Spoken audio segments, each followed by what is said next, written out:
start recording again, and that's the one we'll upload. Okay, so nothing too strenuous today. I just want to play around in Toon Boom and have some fun.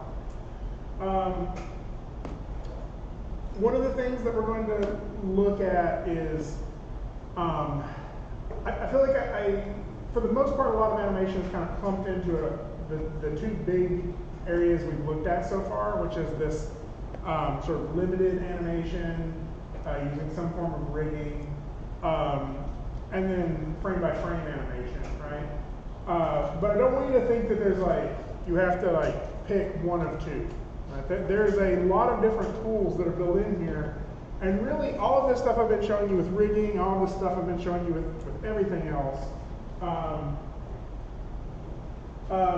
is really just multiple tools that you can use for whatever shot it is you're trying to achieve. Right?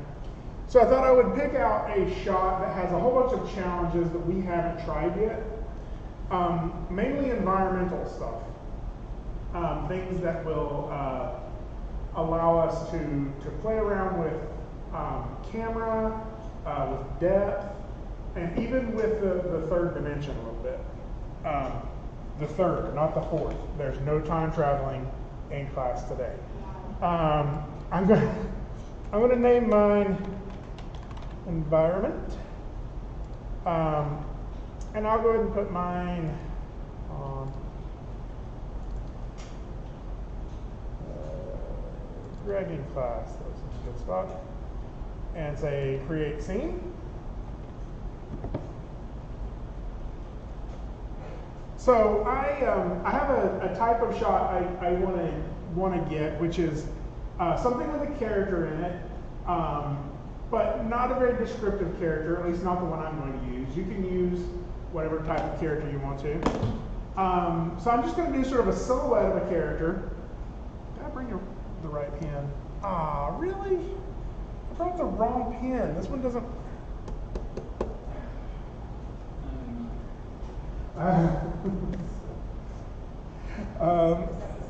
No, this is for the little Cintiqs. Are you sure? Well, I got it. It's picture away. So I have. Thank you. That was very nice. So I want to do a character that's kind of simple, just like a silhouette character, standing in front of a forest, and I'm going to have a camera animation that pushes us toward that forest, so we can see the parallax, like the difference in depth in each of the layers, right? So we'll have multiple layers in a forest. We'll have a character sort of standing in the front of it. And then if I have time, I'm also going to talk a little bit about maybe making a cape that flaps. And if we're not feeling too overwhelmed, we'll look at a couple of other things. Maybe we'll look at some shadows. I really just want to play today. I'm going to try some stuff. If things come up, if you're like, hey, can we make it do this? Then we'll tackle that head on, right? If you're wanting to try something, let's try some stuff. So really, the reason I'm doing this is because this is how you're going to address every shot, right? We're going to get into your film, or whatever your project is going to be, and you're going to need something visually, something animation-wise, to convey a part of your story, right? Jack sold the cow for some beans, and he's so excited that he runs back home, and he runs down the path, and he kicks open the door to show his mom the magic beans, right? And that sounds like a lot of stuff going on, but if you drew that out, maybe you only need to have one scene where you're showing Jack's feet running down the path toward and the house is in the distance, and a lot of that is a camera move. How do you animate a door flying open? Do you have to animate that one frame at a time, drawing it, changing in depth? Right? There's a lot of different things that you may want to try to do, but each of those is a challenge, right? Each of those is a test. Right? Not a test to really pass or fail, but a test as in how are you going to hear that challenge and react to it, right? So this one, it's an environmental piece. This character has a cape, getting ready to go into the forest on an adventure, right? Into the woods. So let's start with a character. I'm going to do a silhouette. I don't want to do completely black, so I'm going to go down here and make I'll go ahead and start with my red here. And I'm going to make a very dark gray. Maybe something a little bit in the red side of that palette. All right, we'll call this color. And I'll go ahead and call my drawing. Let's try that again. Character. Now I'm going to use just a standard vector brush here and sort of start doing a silhouette of my character. Again, I got these three masses, right? Rib cage, head, pelvis, right? I wanted to feel kind of stoic, so we'll go ahead and and I want to be kind of tall, like this. I'll go ahead and connect this together. I always have a tendency to make the neck and the head too far apart. So if you want to follow along, draw any character you want. Like whatever it is you think you might want this character to look like. Just, your character's all on there, right? huh? It's all on there? Yeah, I'm just doing this all on one layer. Still feel like I went a little big on that head. Trim that down a little bit. And in fact, I'm just going to retry that head. Do something a little more. Here's the skull.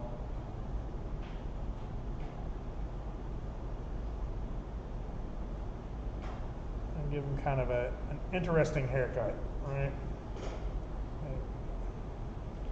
Now, so he doesn't look like he just has like these skeleton legs. Connect this together.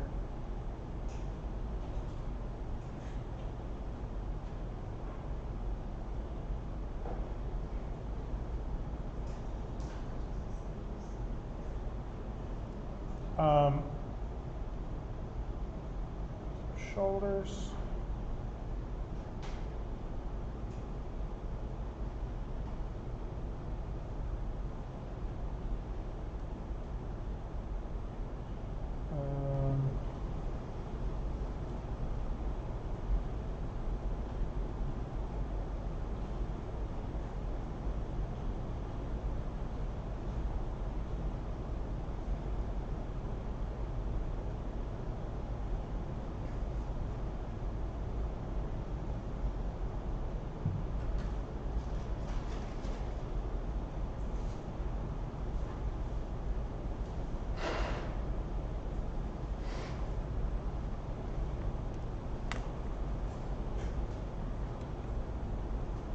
Jimmy Neutron, all grown up, getting ready to walk into the woods. Let's see if I can make that head a little smaller.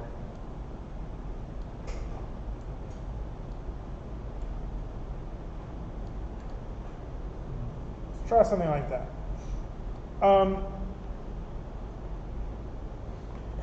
So just so I have him on a pivot, I'll go ahead and put his pivot somewhere. And in all honesty, I'd like him to be a little bigger than that, maybe. So let's just kind of go scale-wise, something like that. I'm going to go ahead and get him kind of centered in the scene. There we go. That'll work.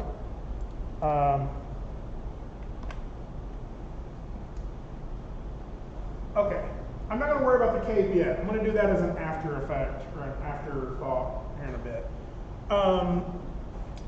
So next thing I'm going to do is some trees. So some of you have probably already explored some of this, but let's go ahead and make a new drawing here. I'm still going to stay in vector, but you're welcome to go to raster if you would like to try some of the raster brushes. In this case, it really doesn't matter, except for we are going to get kind of closer to these at times, so maybe don't, if you're picking something raster, make sure you're getting a lot of detail in there. I'm just going to do trees_1. I'm going to pick me a different color for my trees. Give me something in kind of the red browns, something a little darker, maybe like that. Oh, that's good. And for my brush, if you haven't explored some of these, as you get further down these brush templates down here, you start to find some pretty neat ones. I'm probably going to do this wet splotches, or maybe, yeah, let's try wet splotches. Let's see what that looks like. So for my trees, I'm really just needing some vertical lines for the most part, right? Stuff like this. I'm probably going to do several strokes on there to let it kind of build up and get some thickness to it. And I'm just going to do a whole sort of wall of trees in front of this guy, all differing angles. Now, again, I'm not just making this stuff out of my mind. Like, you can look up a forest here, start finding some shapes that you like, right? Something I'm probably going for, maybe something kind of like this. So a lot of these really tall trees, maybe they have some stuff in the background there, but I'm not going to really put too much into that just yet. I may play with that more in a bit. So a couple little twigs hanging out, but a lot of the undergrowth part of the tree here is kind of just these trunks. Right? I kind of want it to look a little bit like a dying but thick forest, right?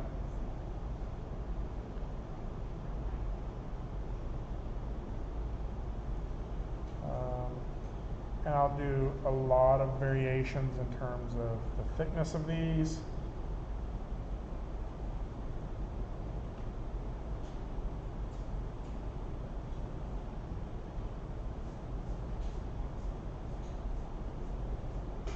Again, if this is not something you're interested in doing, you're wanting to try something different, anything you want to try that just has some depth in it will work in this, right? Maybe you're wanting to do layers of curtains, right? Or something like that, like you're walking through a whole bunch of different curtains or streamers or something, right? So anything you're wanting to do that just has multiple layers of visible individual things. You can do it with other things too. If you wanted to have your character standing on the edge of like a mountain or something. But I think that doing something like this will help you figure out how to do that kind of shot later more. Okay, so I'm going to continue drawing. I'm not paying attention too much to where the layer is because my layer is on top of my character. So put that underneath them there.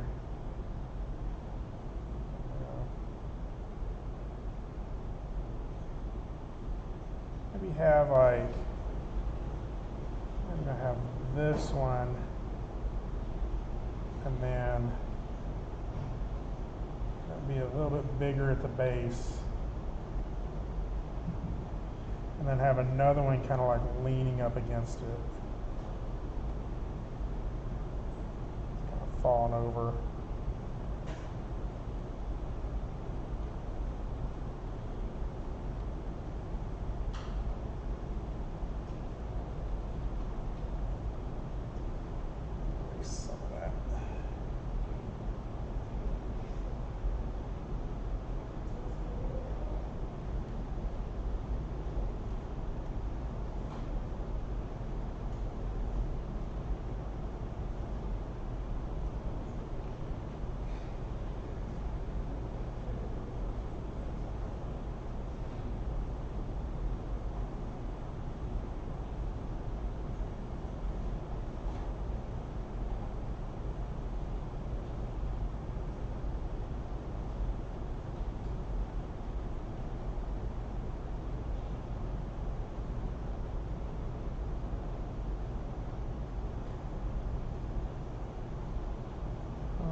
So it's an 89. I'm going to make this a little smaller so I can do a little like some little twig brushes or some little twigs here.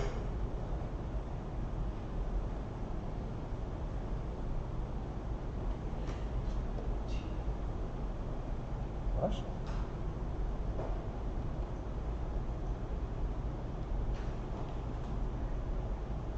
Okay. So this is what I have for my first layer, right? So I'm going to try some other stuff here. Like I want to save some time. So I'm actually just going to duplicate this layer, this tree layer. Let's go ahead and duplicate that.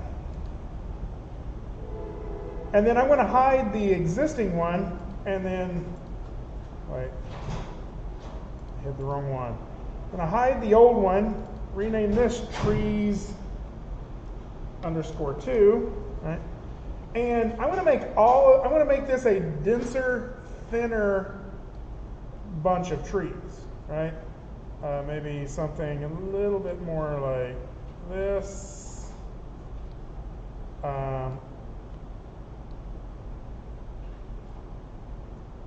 This seems to work pretty well to do this.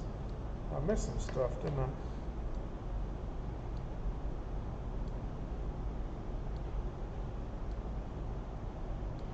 I?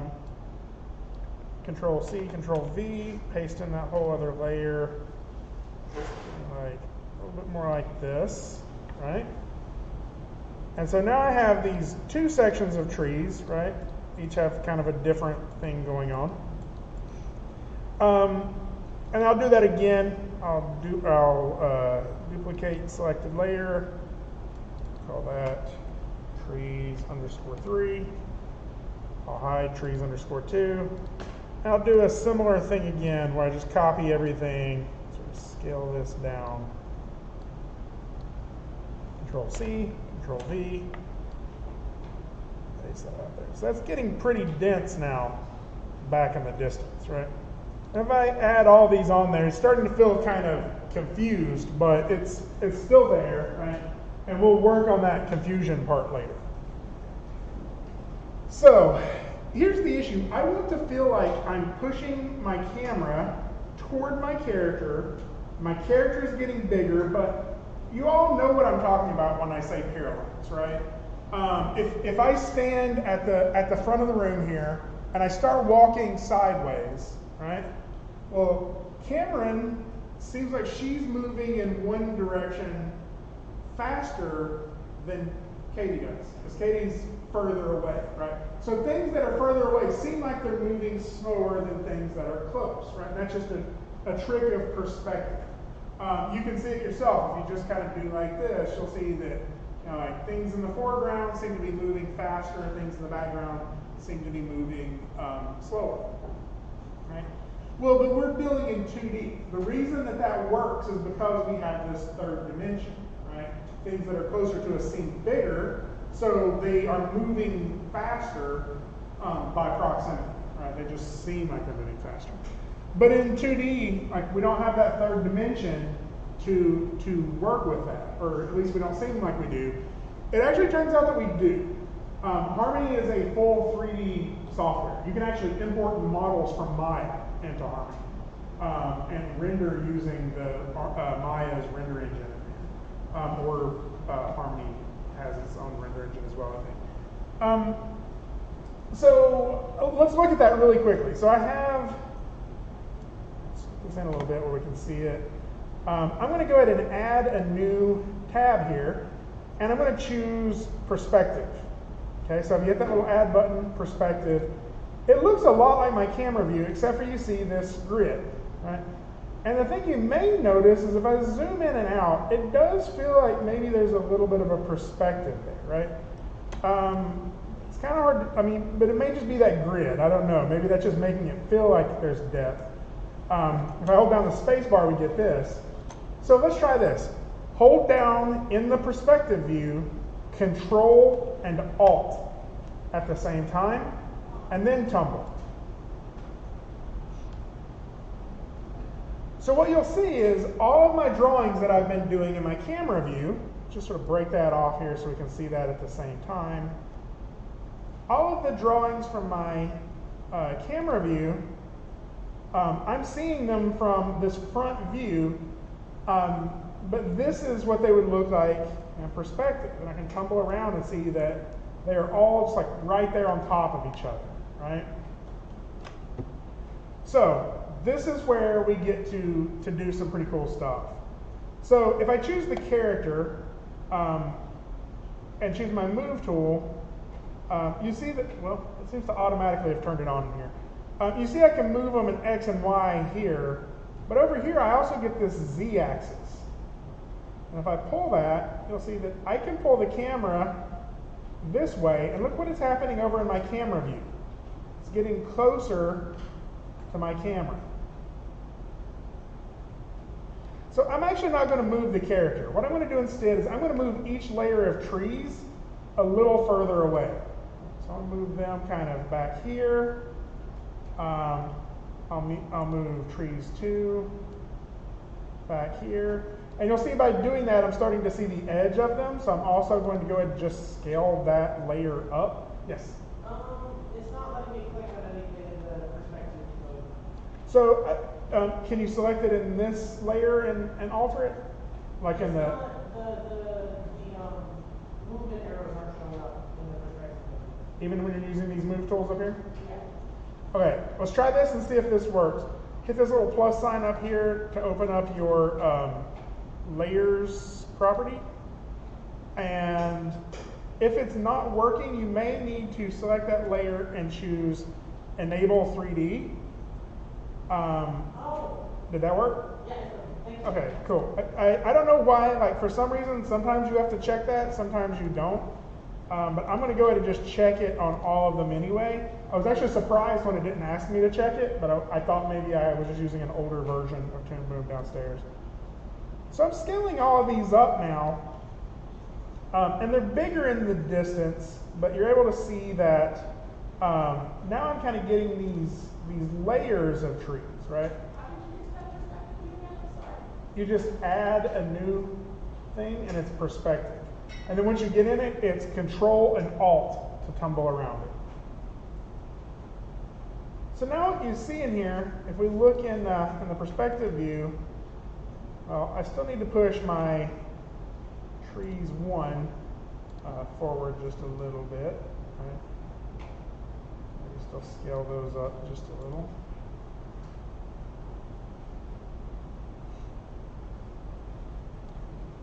But what I have now is sort of these layers of forest, right?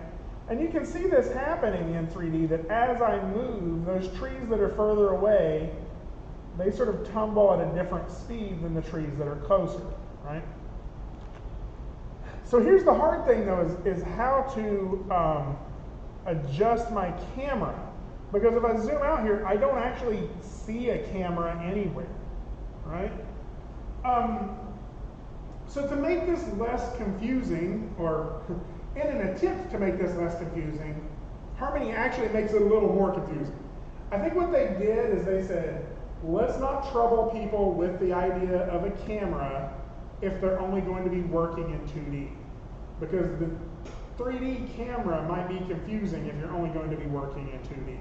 So basically you have a camera, you just don't see it represented anywhere. To be able to see it represented, we actually have to add a camera node. Okay? So let's go to our node view here, just so we can kind of look at some of this stuff. I'm going to do it kind of like this, and I don't like that. Yeah, let's see if I can do this. And my node view right here, I wonder if I can tack that in there. Okay, so this is pretty busy here, but let's see if this works. So I have my character, trees 1, trees 2, trees 3, right? And what I'm needing now is I need a camera node, and it doesn't have to be plugged into anything. I just need a camera node floating around in here. Right? So to get that, let me go ahead and open up my node library right here.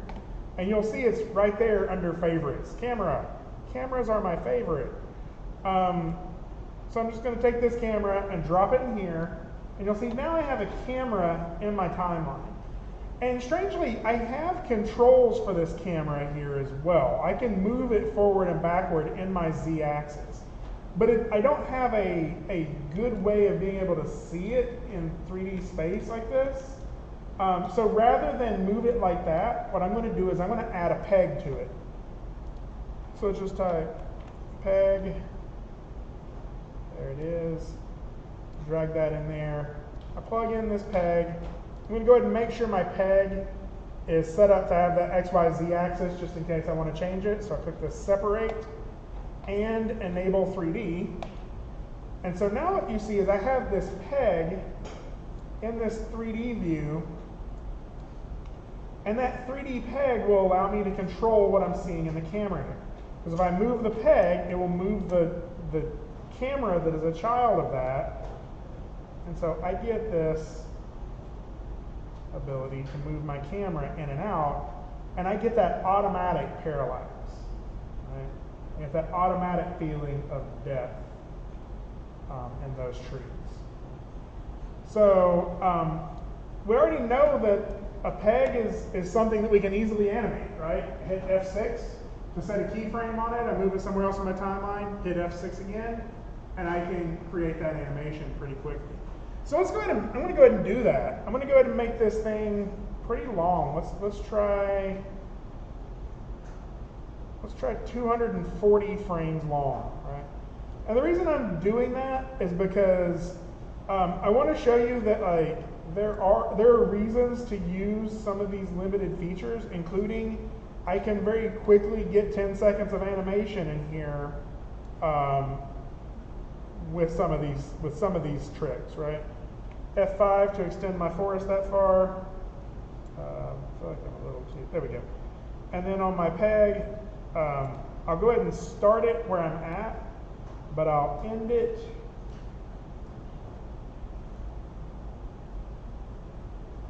somewhere like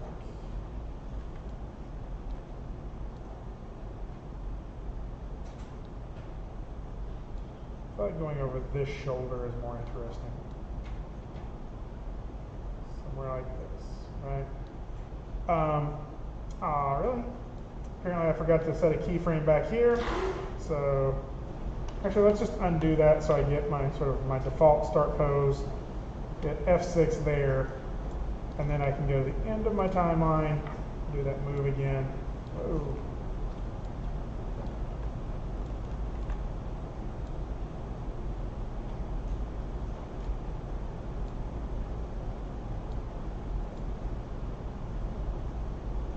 Okay. So now if I minimize this where you can see it, hit play, my timeline, this is what we're going to get out of that animation, right? Now there are obviously some things that are kind of happening in here that make the trees feel a little bit more wispy. So maybe I would go through there and put a little more work into that. Or maybe that's part of the style I want them to have, right? Either way, this is just to show you we can get that depth in there, right? So let's play around with a couple of other nodes here, right? If I hit this little blue flower, you'll see that this is how it's going to render, right? That's kind of hard to see. Not the yellow all around it, but what's in the center here. And so as our camera gets closer, it has to render each of them. And that's a little harder to see, a little harder to understand. So let's go ahead and go back in here, and I'm going to go ahead and make a background color, color, what's it called? Color card.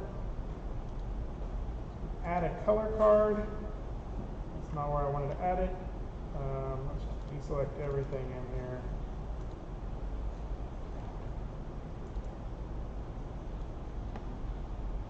And for that color card, I'm going to give it sort of a gray that is lighter than the. So now when we look at it, there we go. Now it's a little clearer of what we're going to be seeing.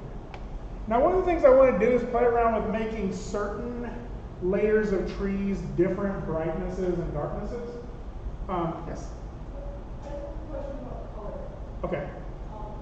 You do gradients? You can. I don't know that you can, I think you can do it on a color card. But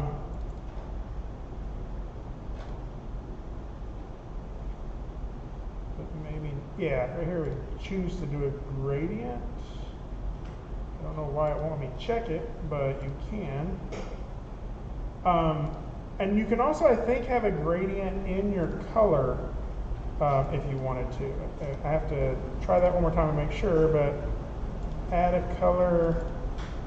Yeah, here we go. You can choose a gradient, and you can have from like that brown to that brown as your gradient. And that way, if I wanted to add that to one of your colors, like if you wanted your character to kind of fade up, or if you wanted the background to seem like it gets darker or lighter, yeah, we could try that. We could do like, this is the foreground color, something like that, and then this, the background color. And then I think on this color card, I may be able to, apparently I can't do it on a color card.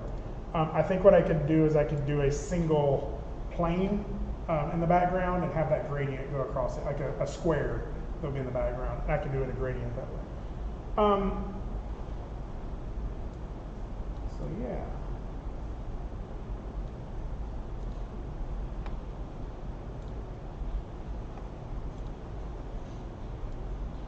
Okay, so we have a few things here. One of the things that's kind of bothering me is I want to play around with a couple of ideas here. Like one of them is depth of field. Anybody know what that is? You probably heard of that. It's with a camera. You have a limited range of focus of things that will be crisp and the things that will be kind of blurry. Depth of field is that range of things that are in focus, right? And depending on how your camera is set up, that depth of field, more things may be out of focus or in focus, depending on like your aperture settings and stuff like that. So we can fake that by making some things blurry or change their blur. You know, before I do that, let me actually look in the node view. There may be a, nope. I thought there may have been a depth of field as it was. But really, let's kind of look at this node view a little more in detail here. Let's get over here so I can see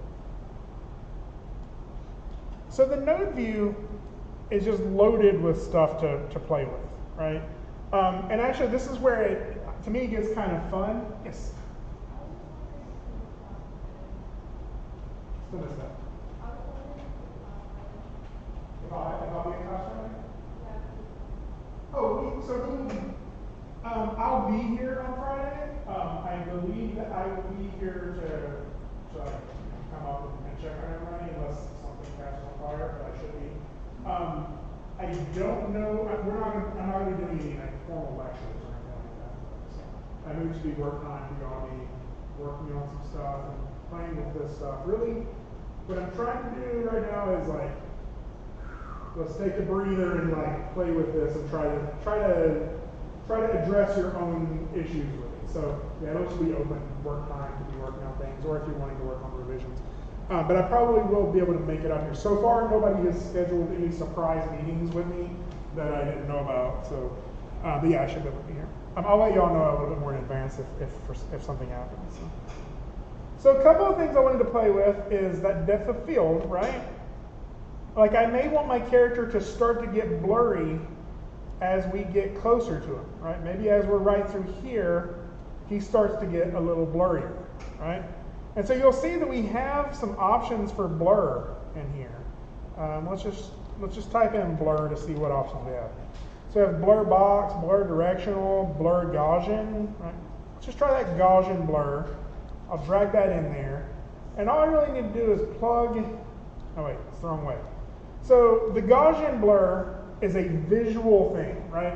So again, remember green is about how things transform or translate or move, right? Blue is about how things appear, how you see them, right? And so for this Gaussian blur to affect it, I want it to affect, it's like I have to get it in between my drawing and the thing that I see, which is my composite node, right?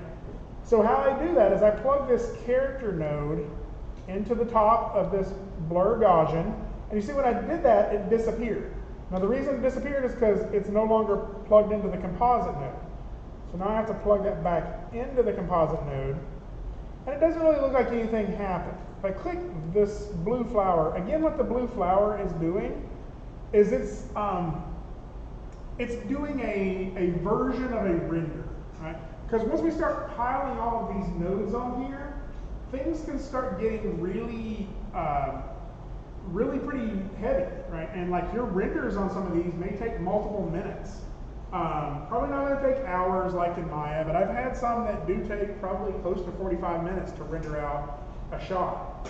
And that's because I'm piling all these nodes, I'm having to do a bunch of processing sort of after the fact, right? So this Gaussian blur, if I select it and look at my layer properties, you'll see that I get this blurriness feature here, right? If I turn that up, you'll start to see that my character starts to get a little blurry, right? So this is a keyable attribute. Now the way we can key this attribute is to hit this little button right here, right? And if I click on that, I can create a Bezier, create an ease, whatever. I'm just going to click it right about there. Well, let's see where I want the blur to start.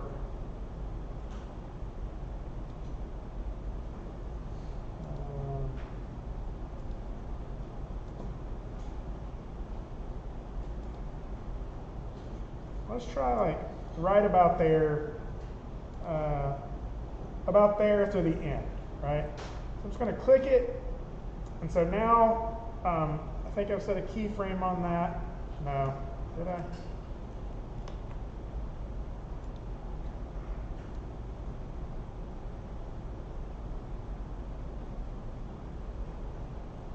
Create Bezier. I think that works. And then when I go out here to the end, why is that not working?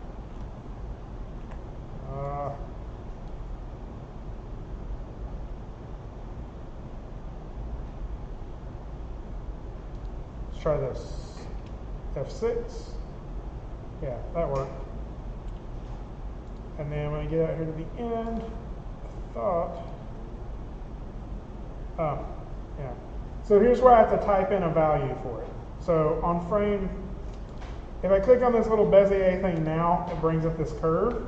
And so on frame 240, if I go back to frame 194, my value was 0, right? On frame 240, if I want that to be something like 2, does that work?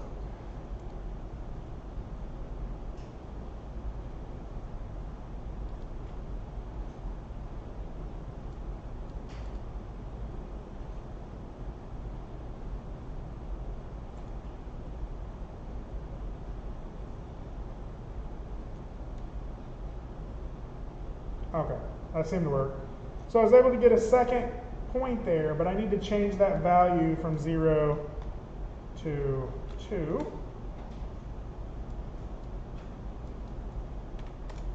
There we go.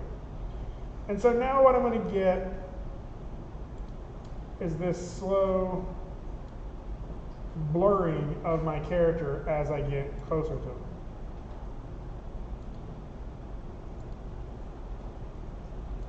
So we can go out here, that 2 may be a little too much. I can always select that point, change it to 1, I wanted to.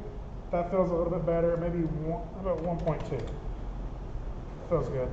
And if you want to ease into that, you could, or you could, go fast into it, whatever you think feels appropriate.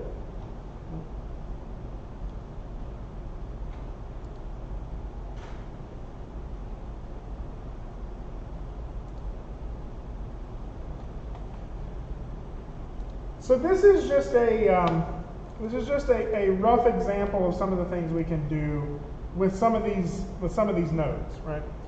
A couple of others we can do though are a little more a little easier, right? I may want, yes? Could you set the value for the blur again? Okay, so it's a little, if you wanted just a standard blur, you just type in a number there. Yeah, let me go ahead and delete that, and I can show you again how to do it. It was kind of annoying.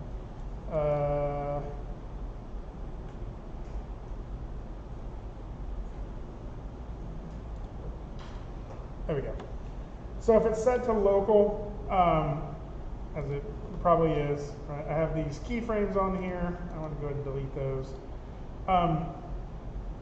What you have to do is be able to create I mean, there's other ways of doing it. You can create it as an ease or whatever you want to do, or connect it with some sort of expression.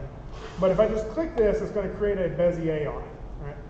And I'm going to go ahead and hit F6 on my Gaussian blur there, just to get a keyframe on it. Now once I've done that, if I click this curve, this little button again, this time it'll pop up a little mini version of the function editor, right? So what I want is another key out here on this. So if I go out there to the end and hit F6 again, now I have a second key. But if you select any of those keys, you'll see the value on them are both 0. And so basically, I want that value to go from 0 to like 1.2. When I do that, it just changes, that values change over time. Does that make sense? So some things I don't necessarily want to key, right? Like I have one brown color here, right, for my trees, and that's feeling very like muddy, right? I can't see some of them. Some of them I can see a little bit better. But I could add some depth of field on some of that to make those trees in the distance a little more blurry. Or I could, the other thing I could do is things that get a little further away from you, especially outside, the humidity will sometimes cause it to start getting fainter. If you've ever like been on a mountain or like on an overlook, like the mountains way off in the distance are kind of hazy and gray looking. So we can add some of that like environmental fog to this just by changing some of the colors, right? So for example, if I wanted to make layer 3, the one that's further away, if I wanted to make those darker, I could. I could just go in here and instead of blur, I could look at, let's see, just look in some of the options here. The shading, no, that's kind of neat too though. Yeah, let's look at filters here. Right, so we have some options for contrast, or I could do hue and saturation. We got motion blur, that might be kind of neat. Let's do, I'm going to go ahead and do contrast. I may do both here, but let's go ahead and do contrast on layer 3. So I want to plug in layer 3 into that. And then you see it kept it plugged in. So that's something to remember, that we can do some neat stuff with this, right? I have my trees going into contrast. I put contrast into here. And so now I can adjust this contrast value, and I don't necessarily need to animate it. I just need to make it a little darker, right? Like maybe I'll turn my turn this up a little bit. Let's see what that does.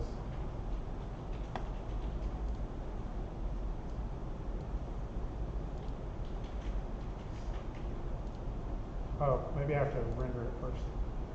Yeah, there we go. So you're seeing those trees that are further away are darker. Right? If I go a little lighter, starting to pull that back. Or I could do the opposite and make them a little like fainter or brighter, feeling like they're like further in the distance, right? So I don't have to change all those colors on that. I can just get some depth in there by adjusting some of these values.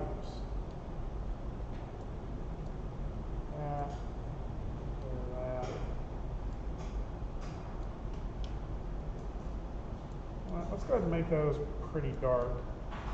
And then I can get this contrast again, Control C, Control V, so I got a second one, and I can plug these trees into it, right? And this one, maybe I just won't make those quite as dark. I'll make those a little bit more like that.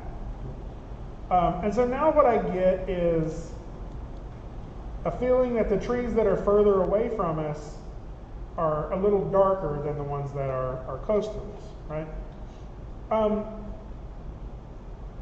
So yeah, there's some kind of neat stuff we can do in here. Now I want to show you one more thing. This is the thing that I think is where this is really kind of powerful, right? I'm going to go ahead and hide all my trees really quick.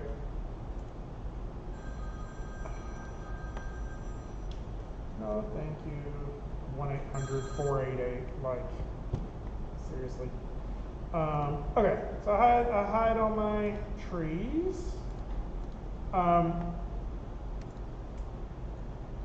There's something else I could do in here, which is I could make a ground, right? And I think the way we looked at a ground earlier was we would make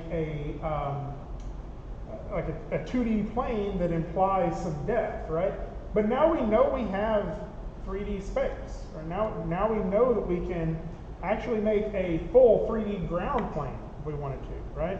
Like literally what I could do is what Katie was asking about earlier, right? I could go in here to my camera. I'm going to make a new drawing. We'll call this ground, right? Close that. And for my ground plane, I'm just going to draw. Let's take it off of this. I'm going to draw a big box. It does not seem to be working. Oh, I think it is. I just think I'm too far away to see it. I'm going to draw a pretty big box here, right? And then I'm going to fill that box with that gradient color. There we go. Now I can go ahead and delete that edge if I wanted to. Well, I can. I cannot.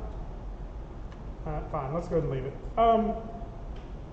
So I have this ground plane. The cool thing about this, though, is I can actually make this into a ground plane. Let's make it some colors that make more sense for this. So if we're going to do ground, maybe I'll add a little bit more green to it. Like sort of a darker green back in there. And then for my foreground color, make it a little bit more of a lighter green, but not a lot. Maybe something like this. Okay. And then I can use my move tools to, I have to make this 3D. I can rotate this in 3D space.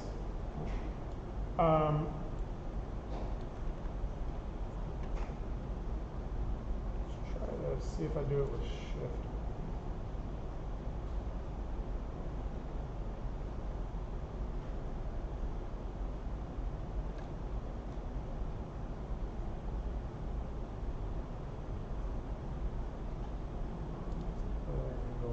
So if I check this Euler angles here, I think I don't want to do that. Never mind. I'll go ahead and leave it at quaternion. Rotate it, something like that. Down for the ground, rotate it. This, I can do all sorts of stuff with this thing to make it seem wider. Right? Move it more into this. See what that looks like in the rendered view.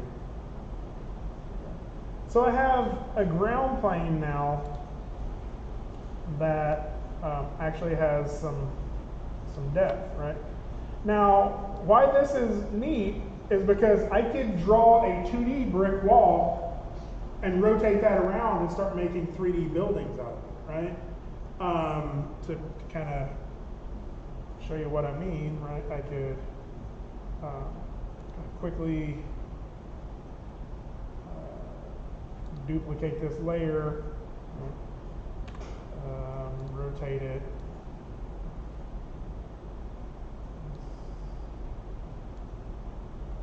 This.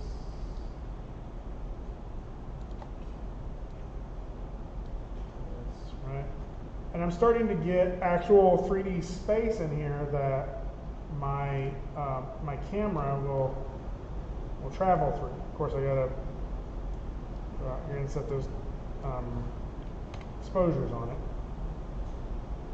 But now my camera is actually going to seemingly move through this 3D space, right?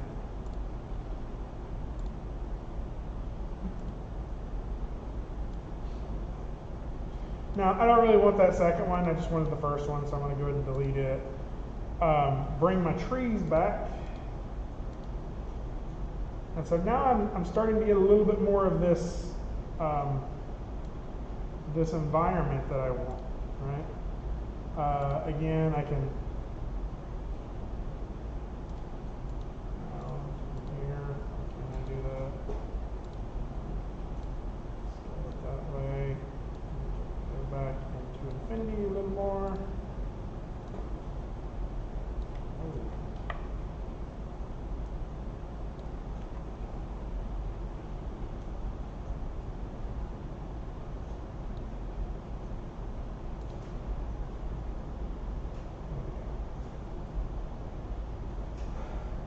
Okay.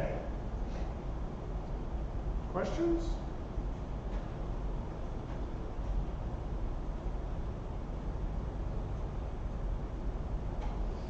So, is anybody let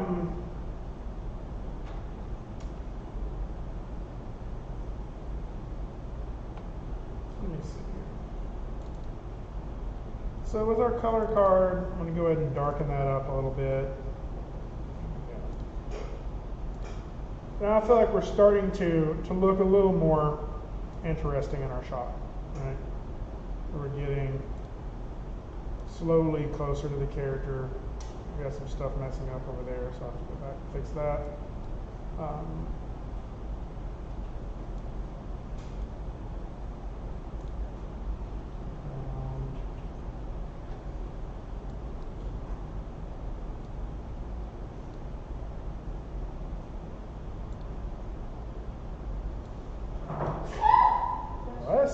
Yes.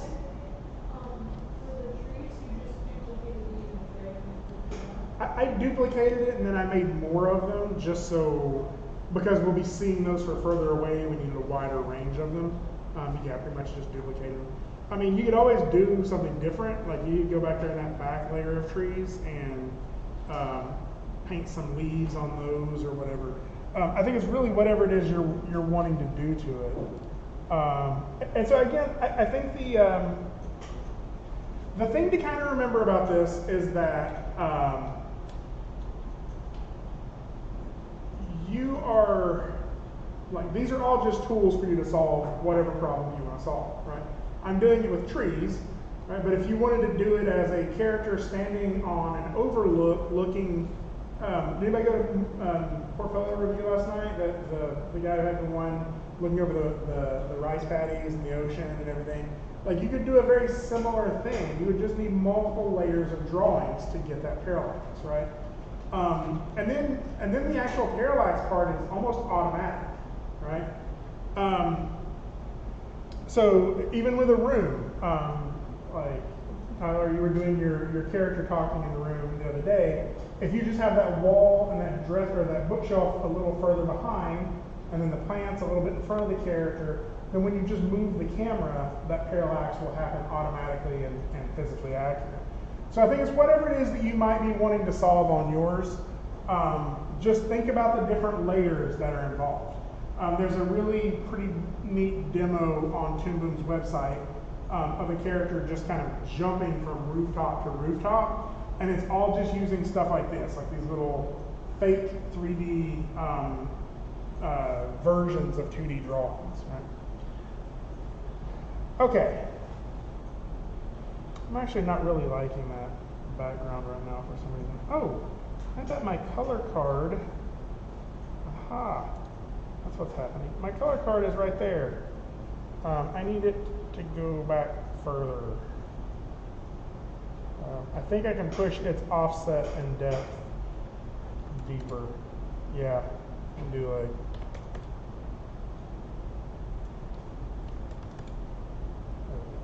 So that's going to give me more depth. That's where I was having the issue. Ground. Whoa.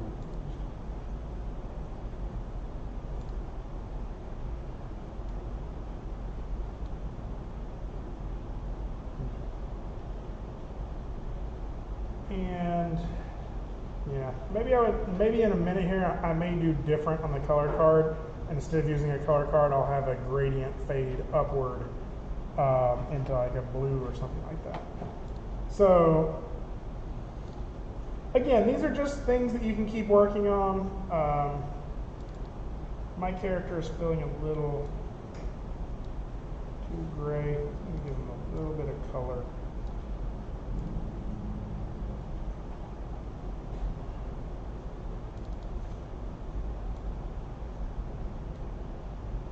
Not. That actually is working a little bit better. So. All right.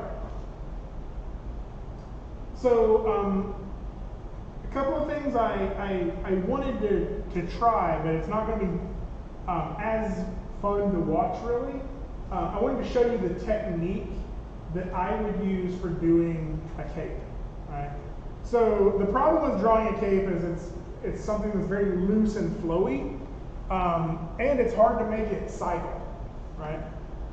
So one of the things that I usually do when I'm trying to do something like a cape is, let's just go ahead and hide everything, create us a new drawing here. And I'm going to call this cape reference. And then I'll go ahead and add another one that's just the cape. I'll rename it.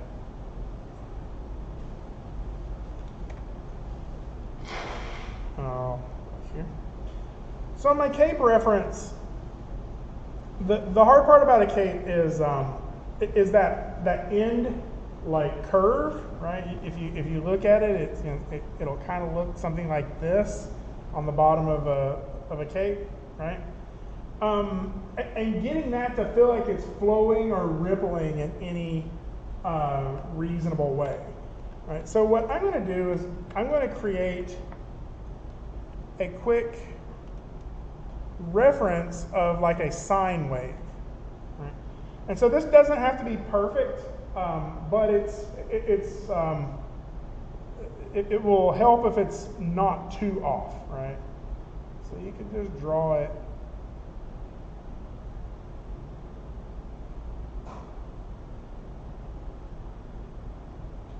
Wow, mine is quite a bit off.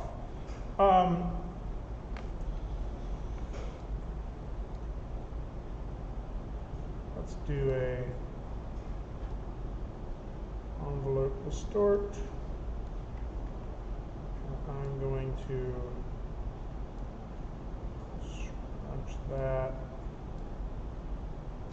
That didn't really work. This is close enough. Okay, so all I'm really using this reference for is a way to guide the end of my cape, right? So I could go in here on my cape drawing, I get my character back here, right? And I can use this cape reference. Let's change its color to something we can see a little bit better. I could use this cape reference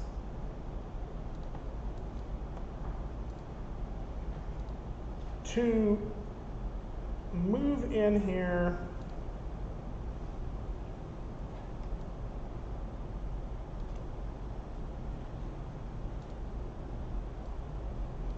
and animate across, right?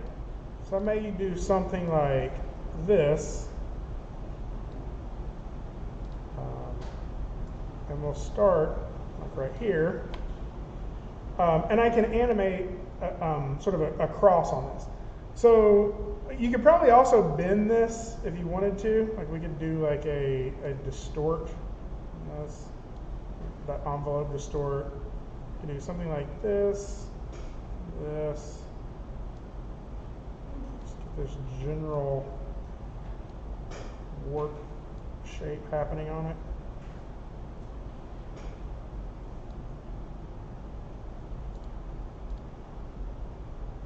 And then if I wanted to animate that from like this pivot point, all I'm really needing is to see what that wave does. That's not where that pivot point should be. Look right here. I want to see what that wave does. Let's undo all that. I'm going to do mine linear. So really, this is just a way to visualize what that cape is going to do along that bottom line, right? So I could just sort of start like right here. Yeah, maybe there. And I'm going to do something kind of short, maybe like, I don't know, let's try 12 frames and see what that does. F5, that. So that's a little too fast, so then I can drag that out to 20 maybe.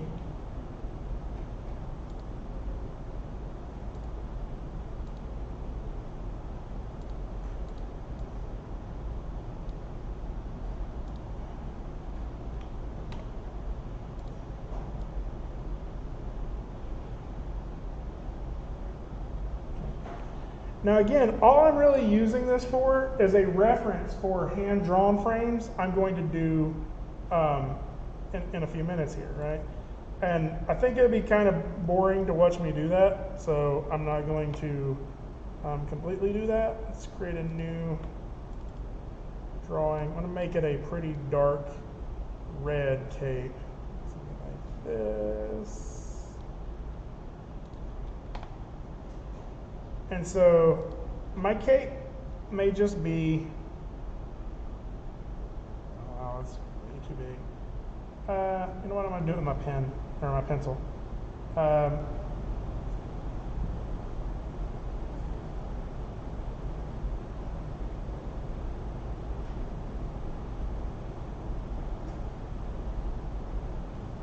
That's arrow.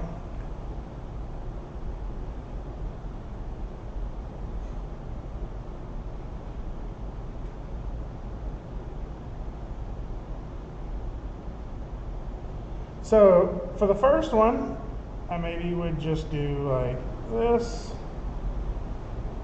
and then use this line to get where I want it to be here, right? And then my second frame, I could go ahead and hit F5 to extend that, and I could do a new frame, or a duplicate of that frame, right? That one. I could erase this bottom line, this, okay? And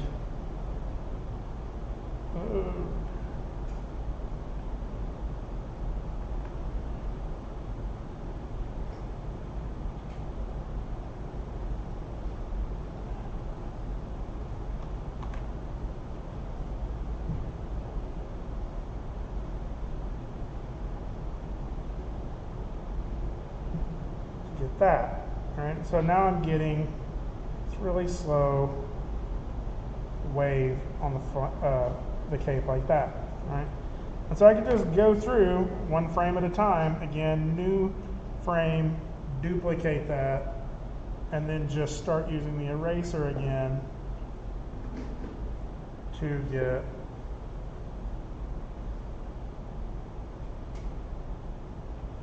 the next part of this.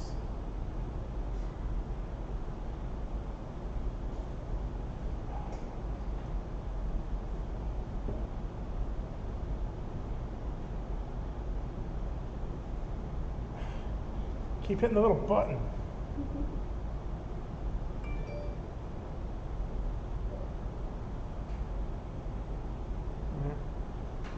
So you're going to start to see, after I hide that cape reference,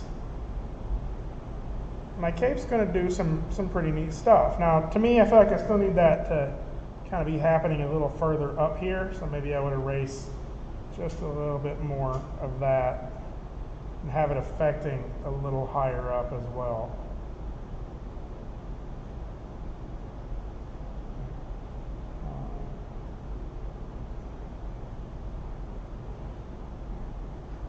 So we could do that and just get a cycle of 20 frames as long as the first frame of the cape is going to be the same as this last frame of the cape.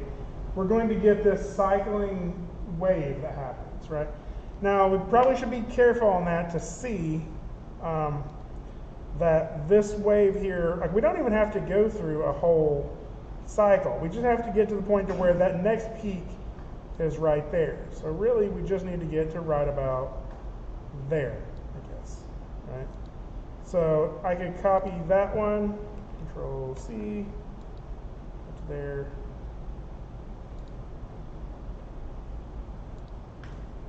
Control V, and just work toward that drawing of the cape, right?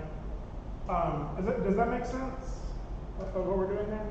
So that is one way that we can kind of do that, and it's not really like cheating by any means, right? It's just it's using this as a point of reference for how to get that wave on the bottom to look consistent, right?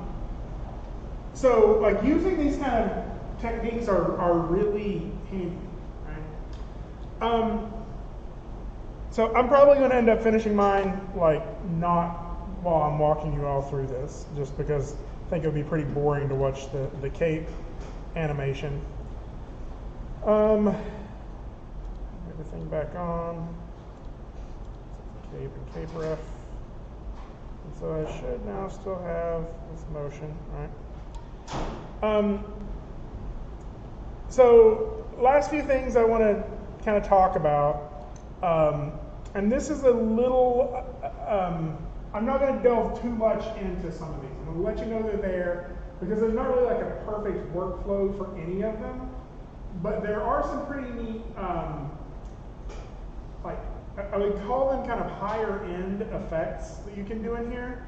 So for instance, I can do real-time lighting in here. I could have a character have a normal map, and I can create a light in the scene that will light my character as if it's a rounded object, right? I don't really, this is something I could use for that. I can kind of, let me save this and I'll show you an example of this that I've done from a previous class.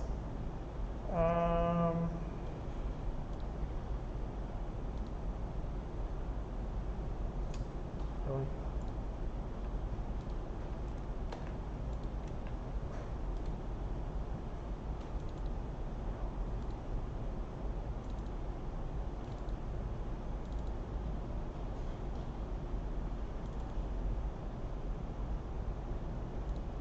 I don't remember if this is the lit one or not.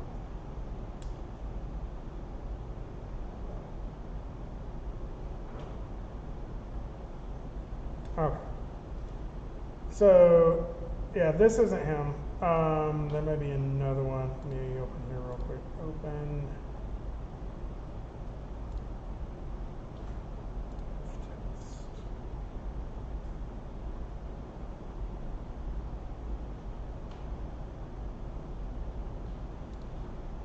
Really? So I may not have the one that has the lighting anymore. That's sad. Or wait, maybe I do.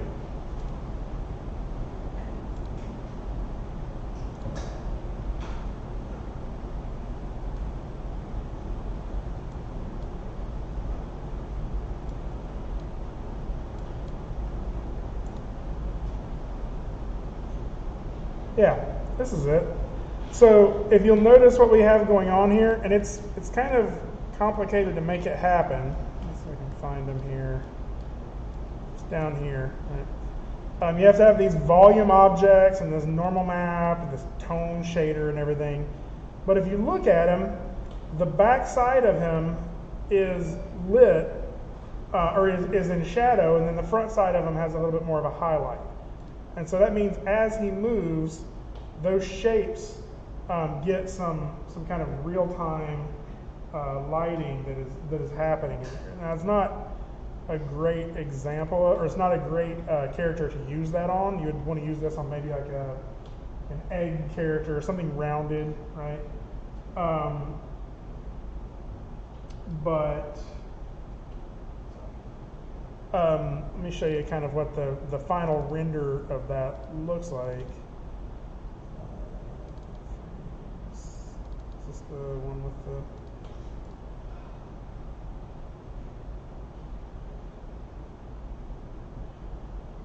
There he is.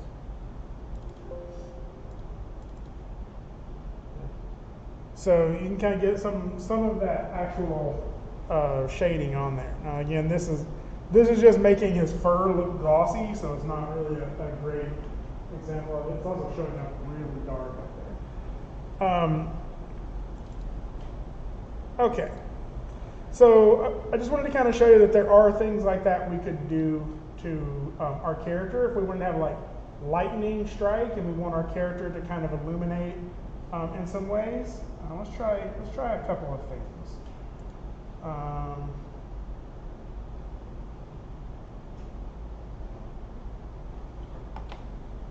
So one of the things we could do, remember when we had, you remember how we were using these contrasts over here earlier? Well, let's try that with the character, right? I'm going to go ahead and do another node library, and I'll do.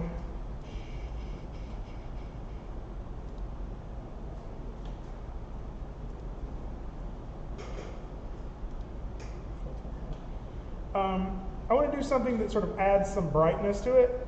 So I'm going to do, I think that this will work. I'm going to do a brightness and contrast. So let's do, where's that at?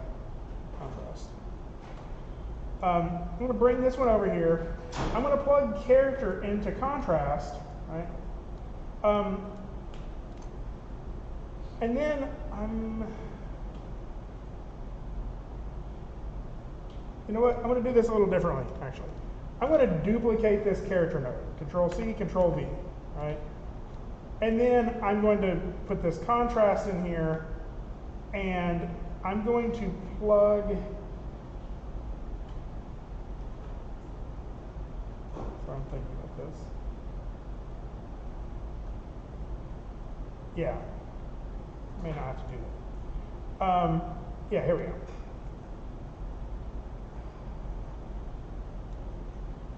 All this other stuff.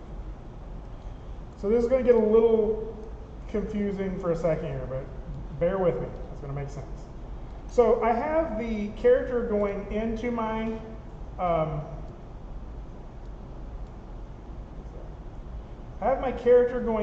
composite node through this Gaussian blur, right?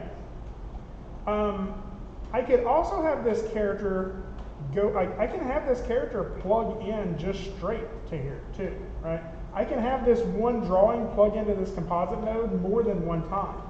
So for example, if I wanted to go to contrast here and plug into the composite node right in front of the Gaussian blur, right? And then for my contrast, I wanted to make it, let's see if this works, really bright.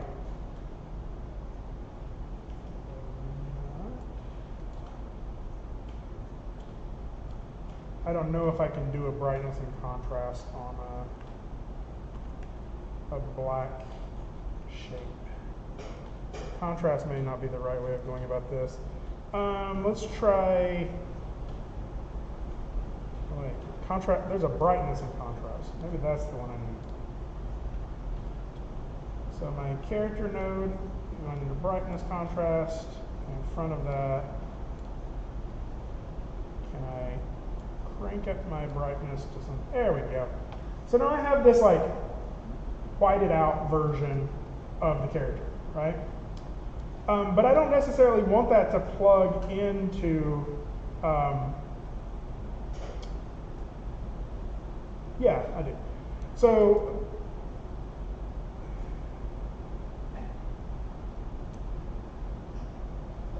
sorry, I'm thinking through this on how I want to do this. So I can use this other character drawing as a mask for this character drawing. I think I'm going to do it a little differently. Instead of just mapping that same one in twice, I'll go ahead and use my second one. And so now this second character, we can call it like the highlight if you want to. Character highlight. I misspelled it, but that's all right. is there. Now, I don't want the entire character to really be visible through this. I want to use like a mask from this character to make it visible. Right? So what I could do is duplicate the character again, Control C, Control V, and I could create a peg for this.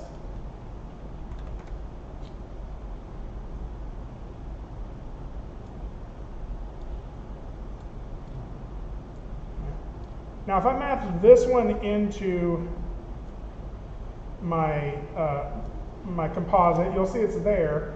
But with this peg, what I could do is shift the character over just a little bit, right?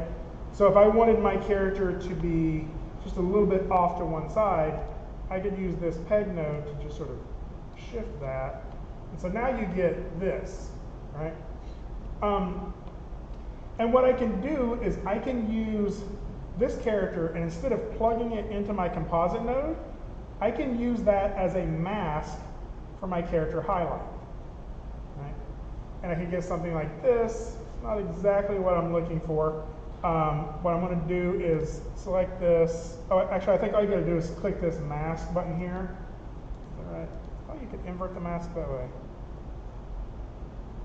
Apparently not. So if I go to drawings,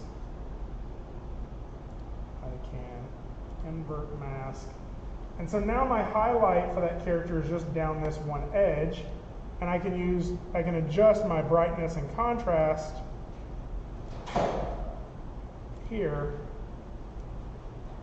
to pull that highlight down a little bit. Now, I know that seems like a lot of work just to get that one little highlight. But this would be actually really beneficial if this character were moving a little bit, right? We could get some of that on. So the other thing is I can sort of change that highlight if I wanted to. Like if I wanted the highlight to get smaller, I just have to nudge it a little bit, right? Or if I wanted it to feel like there was like some light changing, I could adjust it and like have a little bit of animation on that to get that subtle adjustment. Are you all able to see that thing? Is that too light? So there's just a couple of little things we could do like that. The other thing to think about is we can take this character that, this isn't a good example for this. We can take this character that already exists and we can generate another shadow for it in this same way, right?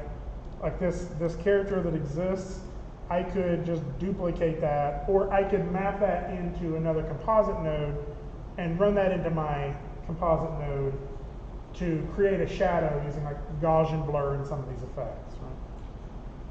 Okay, last thing, I'm gonna toss out one more thing that's in the node editor here, or the node view, node library. This one's kind of fun, but actually a lot of work to control. So you'll notice in here that there's particles. My extent of how I use particles is to steal the particles. So there's already a lot of stuff kind of built in here. There's these grass nodes, confetti, basic particle systems. I'm pretty sure there's a rain in here somewhere. Yeah, there's a rain. Oh, there's a couple new. Like there's a windy snow, right? And so really how you can fix these is you can just drag this entire composite in here. So this is all of the things that go into making the snow. Now you're not seeing the snow right now because it's not plugged into our composite node. So if I plugged that in to the top, this composite node, into the top of the composite nodes here, we're going to get snow. I don't really need this color card that's messing some stuff up. And so now I can start getting the simulation of snow falling as the animation plays. Now, let me turn this off just so you can see it a little bit better. This is actually doing a type of physics simulation.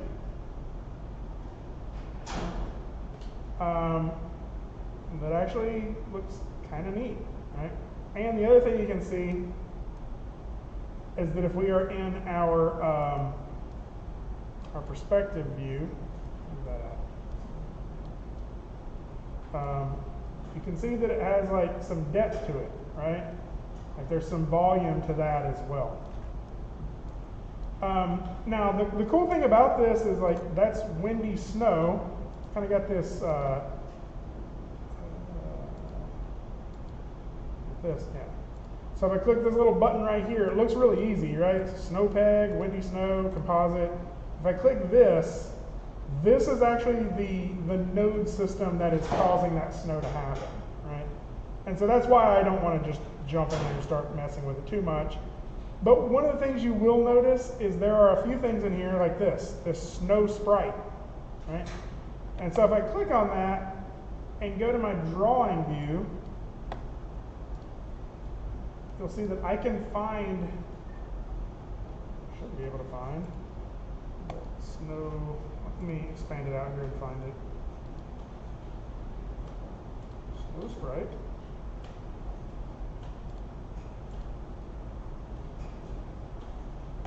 It may just be on frame. Yeah, there it is. So there's these 3 different snow sprites that are happening there. For some reason, I can't focus in on them. What is that button focuses? F? Not F. I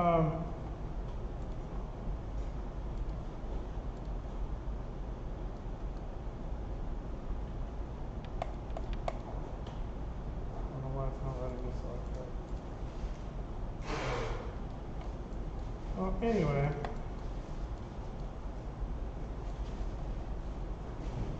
If we could get in here to that to select it, we could actually start changing those snow sprites to be whatever we wanted them to be, right? We could draw our own snow and just kind of reuse the existing elements, right?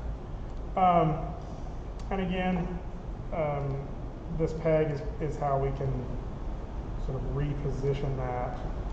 We want that snow to be a little lower. Get this feeling of snow as we're pushing in on it.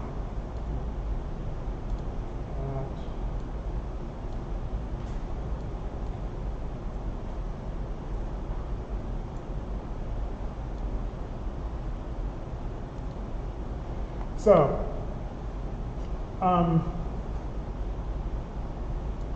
I would say what I would do here is play around with some of these. Like you can go ahead and just delete those again. We could try putting in the, there's a rain in here. The only problem with the rain to me is the raindrops are a very distinctive style.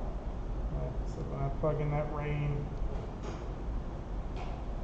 some very distinctive raindrops, right? And so that's where I would want to go in here to my drawing, try to find those raindrops.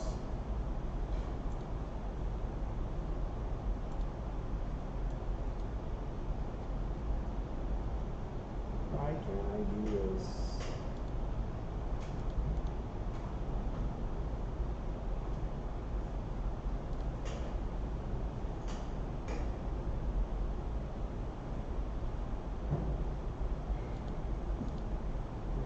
I don't know why that's not letting me go to the drawing.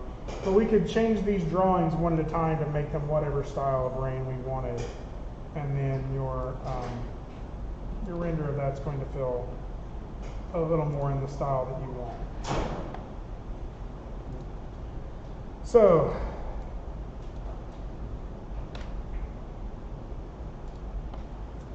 I covered a lot. I'm not sure if any of this is helpful.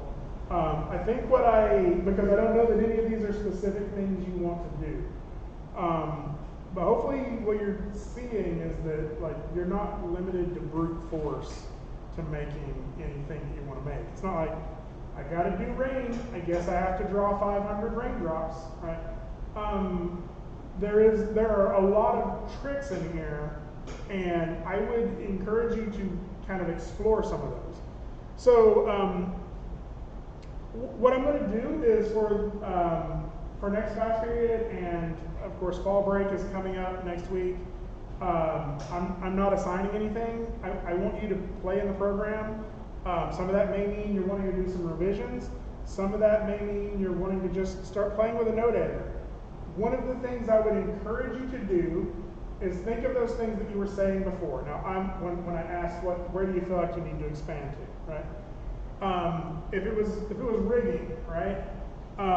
There are lots and lots of extra instructional material out there other than what I'm creating, right? And so I would encourage you to look into that. Now, I have a lot of that posted up on D2L, but it's pretty easy to find if you just go to Toon Boom Harmony Learning, or something like that.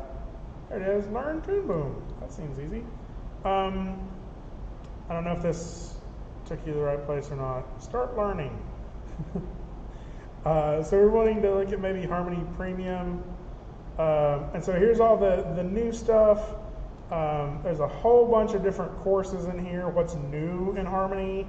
Advanced Animatic, Harmony Advanced Kickstart. Here's a bunch of rigging stuff. So I know a lot of people were like, I still feel confused on the rigging stuff, right?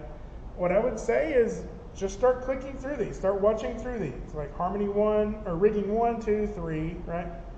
There's a cutout animation 1 and 2. So cutout animation is a little less like rigging and a little more of like where we were just creating those. It's still a type of rig, but it's just that hierarchy of drawings, right? It's not necessarily going to have deformation or anything like that in it. I am going to show you a couple of other rigging tools later, but I don't really want to spend time in class completely doing a whole new rig, right? That feels like, I don't feel like it's exciting to watch. I don't feel like it's the best use of our time to do that. So what I would look at is finding the things that you're really feeling like you're needing to get better at and digging around through here and some of that. So that may be something to do Friday. I don't expect you to do anything on your fall break. Like, relax on your fall break. But this should be sort of time to sort of take a breath and start thinking about, sort of where you want to go with this. Now, I've been thinking about where I want to go with this in terms of assignments. And originally I had an assignment to basically create something similar to what I was doing today, right? An environmental shot. I think I'm going to change that. I think what I'm going to do is, whenever I've had a class where it feels like there's like, where I feel like there's a danger of like enthusiasm waning on parts of it, one of the best ways to sort of treat that is to say, to create something kind of open-ended, right? To let you make something that you want to make, right? So that's probably what we're going to do once we get back, is we're going to kick off a small, like 1 week, open-ended project where you get to tackle something you want to do, right? So just be thinking about that. Like if you had a week to work on something, what's something you would like to do in 2 weeks, right? And we'll talk about that a little bit more when you get back. So overall, questions, comments? I know there's probably a lot of stuff that I kind of went over a little fast today that you may have missed. Anything specific? Yes? Can you rotate things on like the Z-axis? You should be able to. Is it not letting you? I'm not interested. What is the thing you're trying to I rotate? just wanted to do a ground plane. Click this over here in your layer properties. Make sure you have enable 3D turn on. There you go. Yeah. Other questions? Comments? Yes. It's kind of a Long question? Is it a long question that the whole class will benefit from, or is it more of a one-on-one question? I'll come back and make my job. Okay. Other things? All right. So I will say one last thing. I feel like we've kind of had a couple of weeks of sort of fighting with some of the rigging. I don't want that to kind of suck any of the enjoyment you're getting out of this, because I know that part's hard, and I know that people didn't always get the results that they wanted. I want to I want to make this about me. So I am super excited about what we're getting out of this class.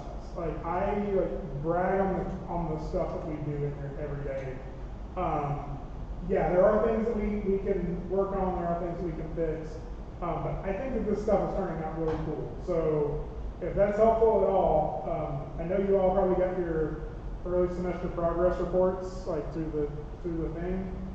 The real early semester progress report is this class is kicking butt. Like I'm really loving what y'all are getting out of here. I know that Harmony is a completely new software, and I'm sort of throwing you in the deep end. Just keep fighting with it. The last thing I'll say, I forgot to mention this in class the other day, but I sent out an email about it.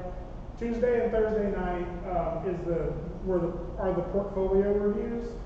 So last night it was portfolio review. There was a couple of game design stuff, a lot of visual effects stuff.